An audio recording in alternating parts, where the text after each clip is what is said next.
ат туралы әңгіме болса, түн таңды таң құрып әңгіме айтасың ғой.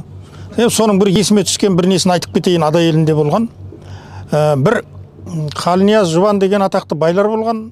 Кешегі совет үкіметі 22 мың жылқы 12 мың түйесін тартып алды. Басқа байлығын былай қойғанда.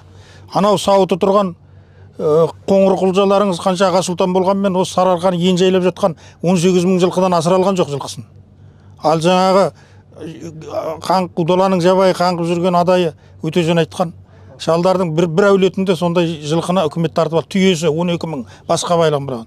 Сол енді ол 22 мың жылқыдан не тұлпар шықпайды. Ол былай қойғанда, басқа адайды былай қойғанда, кілең көк мойнақ. Сон бір асқа барады ғой, сон балдары. Барса, атақты Байдаш деген, Бегей Байдаш деген сыншы болған, атпен тілдесетін. Сол Бегей Байдаш өтіп баратыр екен, ой, Байдеке, мына аттарға бір бұрып кет мойныңды дейді ғой. Бұратта сендерге бәйге жоқ дейді, әуре болмаңдар дейді. Сол шошып кетеді аналар, ондай әңгімені етпеген. Ой, Байдеке қайта бір қарасайшы дейді, Байдаш бүйтіп қарайды. Мына бір атты бір суын шығарып жеріп қосыңдар дейді. Сосын ара шошып кетеді, ай, бұл бір қойға мініп жүрген қой тұр еді, тек бұлай көтермек алып келген. Ол бұнда ешқандай қасиет жоқ дейді. Бәй керек болса, менің айтқанымды істен, керек болмаса өздерің біліңдер дейді. Байдаш айтқасын амал жоқ кетеді.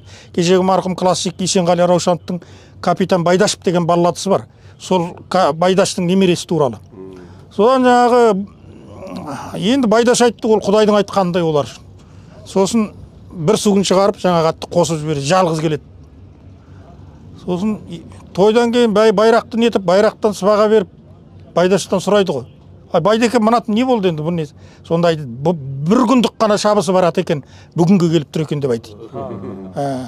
Енді қойға міне бер деп айтады. Енді әурелем. Сол айтқан сондай қасиетті адамдардың ізі ғой. Енді ол із өшіп кетпейді ғой енді.